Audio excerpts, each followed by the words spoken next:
আপনারা যে ইয়ার নামটা প্রচার করছেন এটা আমাদের চিন্তিত কয়েকটি নাম, প্রস্তাবিত কয়েকটি নামের মধ্যে একটি। এটাই যে হচ্ছে এর কোনো নিশ্চয়তা নেই, এটা আগামীকালকে মঞ্চে ঘোষণার আগ মুহূর্ত পর্যন্ত কনফার্ম করা যাচ্ছে না। আর দ্বিতীয়ত হচ্ছে আমরা আসলে হচ্ছে বাংলাদেশের সকল শ্রেণী পেশার মানুষ মোটামুটি হচ্ছে সকলের উপস্থিতি চাচ্ছি। আমরা যেহেতু জুলাই গণ অভ্যুত্থান পরবর্তী জন আকাঙ্ক্ষাকে ধারণ করেই সেই জন আকাঙ্ক্ষার ভিত্তিতে আমরা একটি পলিটিক্যাল পার্টি করতে যাচ্ছি। সেই জায়গা থেকে আমরা আমাদের শহীদ পরিবারকে দাওয়াত করছি কার্ড দিয়ে, আহতদেরকে আমরা দাওয়াত করছি, আমরা পাশাপাশি উপদেষ্টাদেরকে দাওয়াত করছি, এবং হচ্ছে আমরা সকল রাজনৈতিক দল যারা ফ্যাসিবাদ বিরোধী আন্দোলনে আমাদের সঙ্গী ছিল আমরা তাদের সকলকে দাওয়াত করছি, সুশীল সমাজকে দাওয়াত করছি, শিক্ষক সমাজকে দাওয়াত করছি, এবং হচ্ছে আমরা আমাদের বিদেশি বন্ধু যারা আছে কূটনীতিকদেরকেও আমরা দাওয়াত করছি।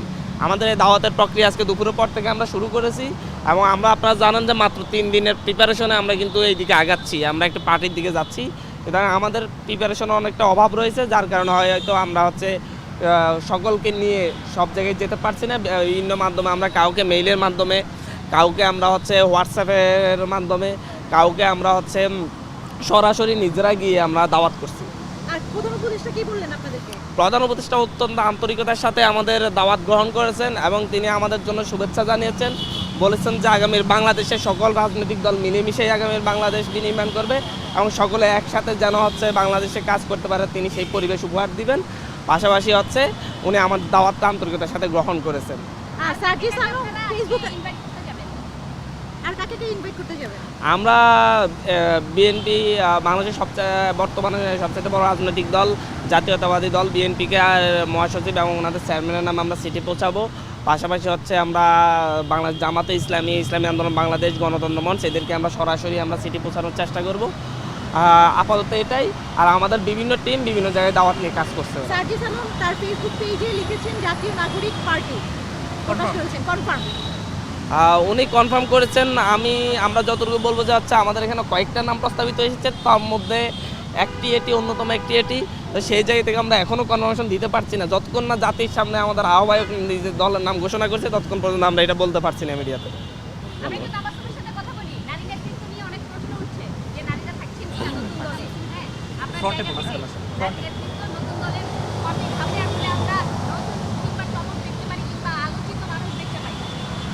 ধন্যবাদ। দেখুন, নারী নেতৃত্বকে আলাদা করে আইডেন্টিফাই করার যে ব্যাপারটা, এটা আসলে জুলাই আন্দোলনের মাধ্যমে দেশের মানুষ দেখেছে যে নারীরা নেতৃত্ব দিয়ে কিভাবে সামনে চলে আসে বা প্রয়োজনের সময় তারা কীভাবে হাল ধরতে পারে। আমি দেশবাসীকে শুধু এটাই বলতে চাই যে নেতৃত্বের মধ্যে গুরুত্বপূর্ণ দায়িত্বে নারীরা ছিল, আছে এবং সামনের বাংলাদেশেও তারা থাকবে। এবং বাংলাদেশ বিনির্মাণে নাগরিক দায়িত্ব পালনের জায়গায় নারী পুরুষ কারোর অবদানই কোনো অংশে কম না। তো আমি বলতে পারি যে নারীদের অবস্থান বা নারীদের ভূমিকা রক্ষা করার ব্যাপারটা আমাদের নতুন রাজনৈতিক দল অন্য যে কোনো প্ল্যাটফর্মের থেকে অনেক বেশি ভালোভাবে গণতান্ত্রিক পদ্ধতিতে রক্ষা করবে।